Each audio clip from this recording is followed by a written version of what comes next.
Hello बच्चों। The question is the correct option regarding the complex. हमें complex दिया है, इसके रिगार्डिंग चार ऑप्शंस दिए हुए हैं हमें। तो इन चारों में से कौन सा स्टेटमेंट करेक्ट है हमें वो बताना है।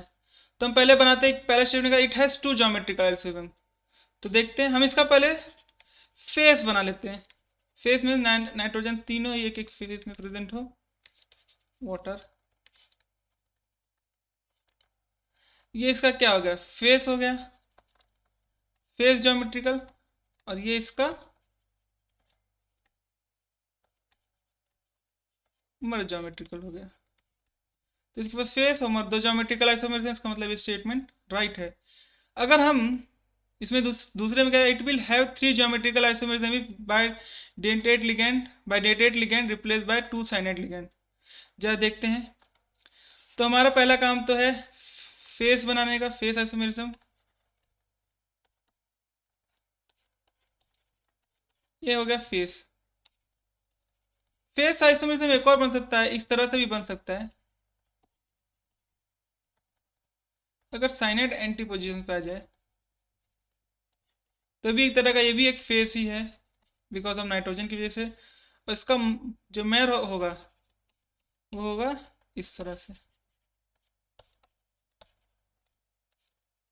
ये उसका हो गया मर। तो साइनेड अगर हम रिप्लेस कर रहे हैं, ईएन के बदले हम साइनेड पे रिप्लेस करते हैं, तो उसके तीन आइसोमेरिज्म हमें मिल गए। इसका मतलब ये हमारा आंसर भी करेक्ट है। इट हैज़ पैरामैग्नेटिक, तो हम देखते हैं। जो हमारा ईएन होता है ये स्ट्रॉन्ग फील्ड लिगेंड होता है। स्ट्रॉन्ग फील्ड लिगेंड क्या कराता है, पेयरिंग कराता है। कोबाल्ट यहाँ पे 3+ स्टेट में प्रेजेंट है, बिकॉज क्योंकि यहाँ पे 3+ है। वाटर तो न्यूट्रल लिगेंड है, अमोनिया न्यूट्रल है, ईएन न्यूट्रल है। तो ये जो चार्ज है किस पे प्रेजेंट है, एक्चुअली मेटल पे प्रेजेंट है। तो मेटल यहाँ पे +3 स्टेट में प्रेजेंट है। इसका इलेक्ट्रॉनिक कॉन्फ़िगरेशन हो जाएगा 3d64s0। 1 2 3 4 5 6। स्ट्रॉन्ग फील्ड के इन्फ्लुएंस में क्या होगा, स्ट्रॉन्ग फील्ड के इन्फ्लुएंस में ये जो इलेक्ट्रॉन है वो पेयर हो जाएंगे, पेयर अप हो जाएंगे। तो पेयर अप हो जाएंगे तो हमें जो ऑर्बिटल की हमें पिक्चर मिलेगा वो किस प्रकार, इलेक्ट्रॉन हमें कुछ इस प्रकार मिलेंगे, पेयरिंग फॉर्म में मिलेंगे। पेयर होने की वजह से क्या, अनपेयर्ड इलेक्ट्रॉन absent है, नो अनपेयर्ड इलेक्ट्रॉन। अगर अनपेयर्ड इलेक्ट्रॉन नहीं प्रेजेंट है, इसका मतलब ये क्या होगा, ये डायमैग्नेटिक हो गया। तो ये डायमैग्नेटिक सब्सटेंस है। जबकि क्या बोला, इट इज पैरामैग्नेटिक, तो ये स्टेटमेंट रॉन्ग हो गया। हम देखते हैं D, it absorb longer wavelength. हमारा जो एक्चुअल कॉम्प्लेक्स है वही है, ठीक है। और जो हमें दिया हुआ कंपाउंड है, जिस स्टेटमेंट में दिया हुआ कंपाउंड है, ये है इस प्रकार का। तो इसमें अगर आप ध्यान से देखें, वाटर रिप्लेस हो गया अमोनिया से, वाटर रिप्लेस हो गया अमोनिया से।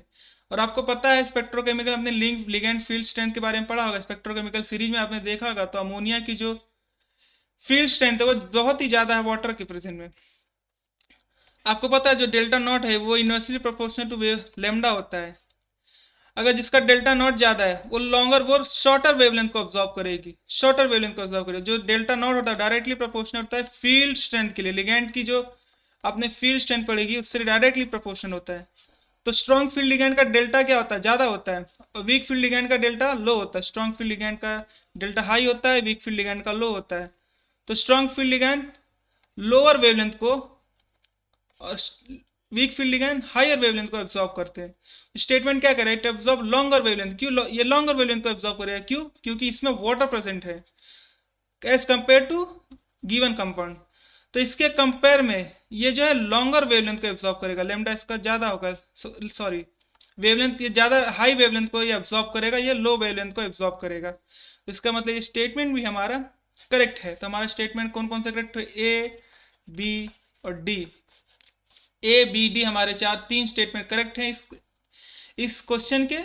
I hope you understood very well. Thank you and best of luck.